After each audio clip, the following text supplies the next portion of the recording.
My dear student toppers English class में आपका स्वागत है। डी स्टूडेंट जो प्रैक्टिस सेट हम आपको करा रहे थे ग्रामर के जो डिफरेंट डिफरेंट जो कम्पिटेटिव एग्ज़ाम है या बोर्ड एग्ज़ाम है जिनमें ग्रामर के क्वेश्चन आते हैं उन सब के लिए काफ़ी बेनिफिशियल है, काफ़ी फ्रूटफुल है डी स्टूडेंट। तो उसी के अंतर्गत हम प्रैक्टिस सेट नंबर 28 देखेंगे डी स्टूडेंट्स आज। और इससे पहले हमने आपको 27 प्रैक्टिस सेट करा दिए हैं, वीडियो चैनल पर पड़े हुए हैं, आप उन्हें जाकर देखें और लाभ उठाएं। तो डी स्टूडेंट्स आइए देखते हैं। देखो जैसे पहला क्वेश्चन देखो हमने लिया है, क्या है, आई वाज बोर्न। देखो प्रीपोजिशन से रिलेटेड हमने फर्स्ट 10 क्वेश्चन लिए हैं डी स्टूडेंट। देखो वर्ष के साथ या महीने के साथ हम प्रीपोजिशन इन लगाते हैं। तो आई वाज बोर्न इन 1995। दूसरा देख लेते हैं, I have been a journalist.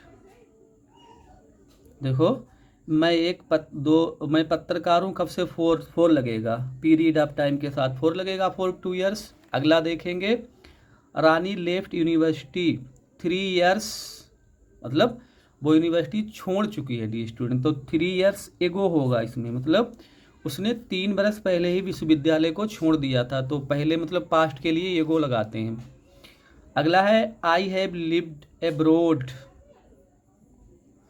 तो मतलब इनके कहने की मतलब यह है कि मैं 1995 से विदेश में रह रहा हूँ, ठीक है। तो पॉइंट ऑफ टाइम है तो वहाँ पर सिंस लगाएंगे, सिंस, ठीक है डी स्टूडेंट, सिंस 1995। अगला देखेंगे, आर यू अफ्रेड। कई बार तो डी स्टूडेंट हमने आपको करा दिया है कि इसके साथ एक फिक्स प्रीपोजिशन लगता है, ऑफ, अफ्रेड ऑफ, ठीक है। Are you afraid of exam, क्या तुम परीक्षाओं से डरते हो। अगला देखेंगे, Rohit try to open tin. जब किसी इंस्ट्रूमेंट के साथ हम प्रीपोजिशन विद लगाते हैं, ठीक है। Rohit try to open the tin with a knife, ठीक। अगला देखेंगे, माई नाइट क्लासेस, जो मेरी रात्रिकालीन जो कक्षाएं हैं वो सोमवार शाम से शुरू हो रही। तो दिन है मंडे इवनिंग, तो ऑन लगाएंगे, दिन के साथ ऑन मंडे इवनिंग हो जाएगा। अगला देखेंगे, D students I start work. Specific time है या घड़ी जिसमें भी ओ क्लॉक दिया हो वहाँ पर कोई प्रीपोजिशन हमेशा लगता है 8, क्योंकि स्पेसिफिक टाइम दिया है 8 ओ क्लॉक। अगला देखेंगे, he remind me my appointment with doctor. उसने डॉक्टर के साथ जो मेरी अपॉइंटमेंट थी उसके बारे में उसने मुझे याद दिलाया। तो रिमाइंड के साथ प्रीपोजिशन लगाते हैं ऑफ, रिमाइंड मी ऑफ होगा। अगला देखेंगे डी स्टूडेंट्स, देखो ही ड्रीम्स ऑफ होगा, he dreams of becoming a doctor. वो डॉक्टर बनने का सपना देखता है। तो डी स्टूडेंट्स 10 हमने क्वेश्चन जो थे जो कि रिलेटेड थे प्रीपोजिशन से वो हमने देख लिए हैं। अब 5 क्वेश्चन डी स्टूडेंट हम देखेंगे जो कि स्पोर्टिंग इंग्लिश से हमने लिए हैं। देखो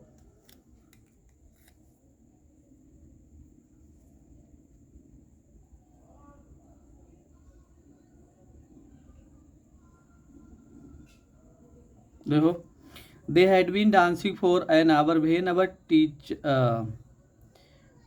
अवर डांस टीचर हैड। देखो व्हेन के बाद अगर यहाँ पर फ्यूचर हो तो यहाँ पर प्रेजेंट लगेगा, इधर पास्ट हो तो पास्ट लगेगा। तो ये स्टूडेंट इसमें क्या करेंगे, इसमें हैड नहीं लगाएंगे, ठीक है।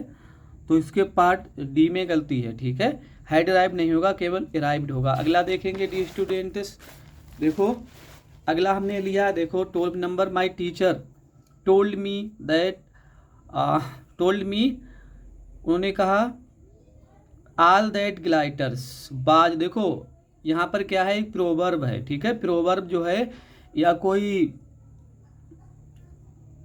प्रोवर्ब हो या यूनिवर्सल ट्रुथ हो तो वहाँ पर क्रिया नहीं बदली जाती, बाज नहीं लगेगा, यहाँ पर लगेगा इज, ठीक है, ठीक। सी में गलती है।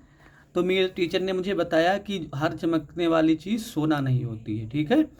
तो ये क्या है, एक प्रोवर्ब है। अगला देखेंगे, it is a state of chaos, chaos since the chairman resign. मतलब जब से चेयरमैन साहब ने इस्तीफा दिया, जब से अराजकता की स्थिति रही है। तो क्या सिंस लगा है तो यहाँ पर लगाएंगे इज नहीं लगाएंगे, यहाँ पर लगाएंगे हैज बीन, ठीक है डी स्टूडेंट।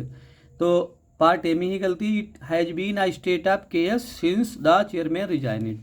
क्वेश्चन नंबर 14 देख लेंगे। देखो, one of my brother, one of है तो मतलब क्या है जे सिंगुलर है तो यहाँ पर राइट नहीं लगेगा, यहाँ पर राइट्स हो जाएगा। ऑप्शन बी में गलती, ठीक है। तो क्या हो जाएगा, one of my brother writes novels for leisure. Question number 15 देखेंगे, most of the fresh water lake in India.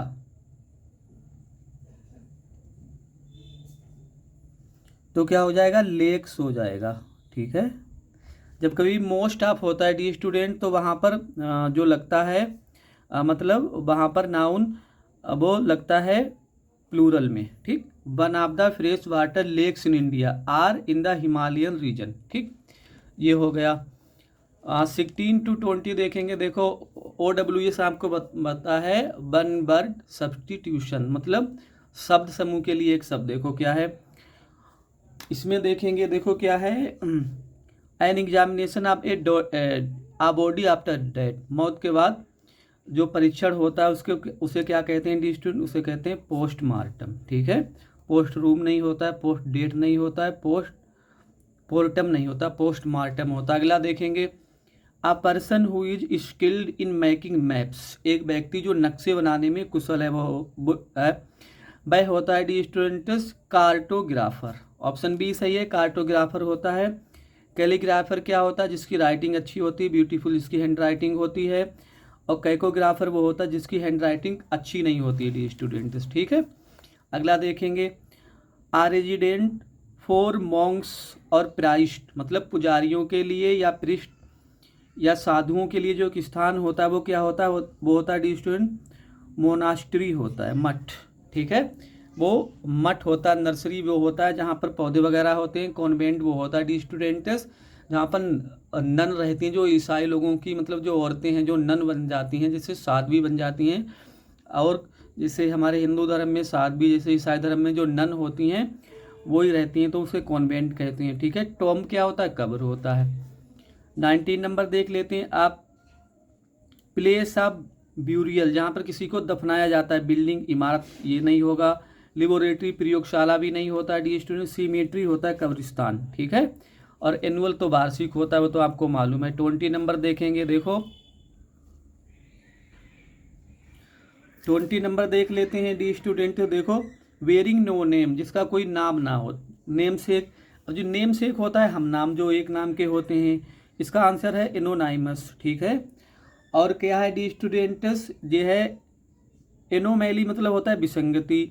सीडोनिम होता है छद्म नाम, जैसे जो राइटर होते हैं जो मतलब लिखते हैं वो अपना एक लेख मतलब राइटिंग लिखने वाला अलग नाम लिख लेते हैं, उसे कहते हैं सीडोनिम, मतलब छद्म नाम होता है, ठीक है।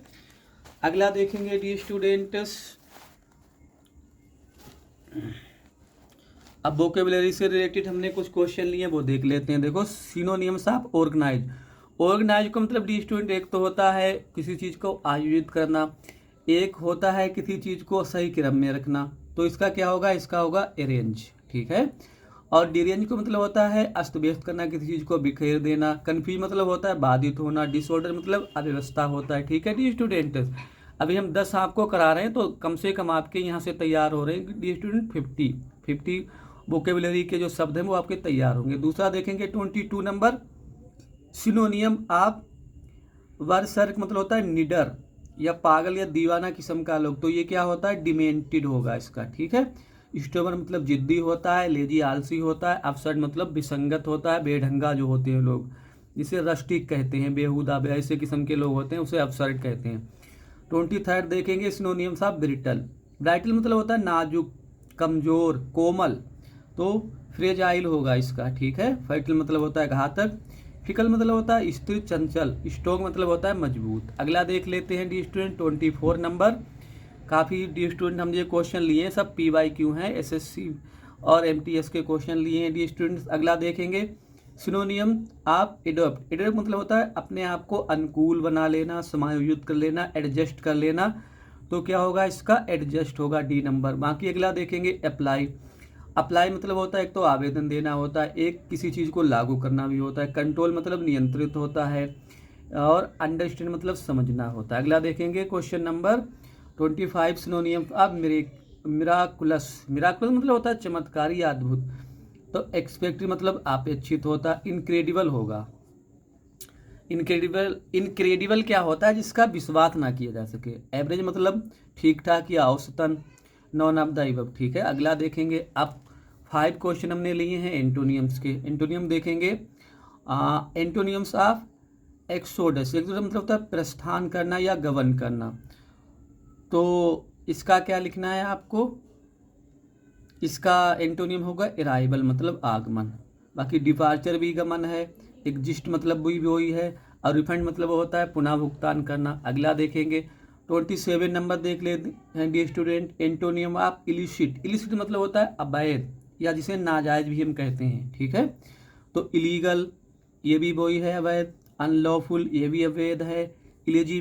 इलेजिटिमेट ये भी अवैध है। इसके सिनोनिम्स हो जाएंगे। लॉफुल मतलब हो जाएगा वैध। ये इसका आंसर है। अगला देखेंगे डी स्टूडेंट्स 28 नंबर देख लेते हैं। एंटोनियम्स ऑफ फ्लड। फ्लड मतलब होता है बाढ़। अबेंडेंस मतलब होता है अधिकता। ओवरफ्लो मतलब बाढ़ होता है। डॉट होगा इसका सूखा या अकाल, ठीक है। बाकी सोबर मतलब बौछार होता है। अगला देख लेंगे 29 नंबर। एंटोनियम्स ऑफ इगोनी। इगोनी मतलब होता है पीड़ा, कष्ट या दर्द। देखो पेन माने भी दर्द होता है। सफरिंग माने कष्ट होता है। क्लेमिटी माने भी, क्लेमिटी मतलब भी कष्ट होता है, विपदा होता है, आपत्ति वही विपदा होता है, मुसीबत। तो प्लीजर होगा इसका आनंद या खुशी, ठीक। लास्ट देख लेते हैं D students. Last antonym of lament. Lament को मतलब क्या होता है? विलाप करना, दुख प्रकट करना, पछताना। देख लेंगे इसका क्या होगा। इसका हो जाएगा रिजॉइस मतलब खुशी मनाना, ठीक। बाकी रिग्रेट माने पछताना होता है। ग्रीव मतलब दुख होता है, दुख दर्द वही दर्द परेशानी। मोरल मतलब विलाप करना, दुख प्रकट करना। तो डी स्टूडेंट्स आज हमने आपको यहाँ पर इसके कराए हैं टॉप 30 क्वेश्चन कराए हैं जो कि मिसलिनियस क्वेश्चन थे। डी स्टूडेंट्स हमने काफ़ी मेहनत के साथ काफ़ी जो सभी क्वेश्चन हमने कराए हैं सभी PYQ हैं डी स्टूडेंट्स। और उम्मीद है कि इस सेट आपके लिए बेनिफिशियल साबित होगा। लेकिन आपसे रिक्वेस्ट है कि मेरे चैनल टॉपर्स इंग्लिश क्लासेस को सब्सक्राइब करें, मेरे वीडियो को लाइक करें, शेयर करें। Thanks for watching the video.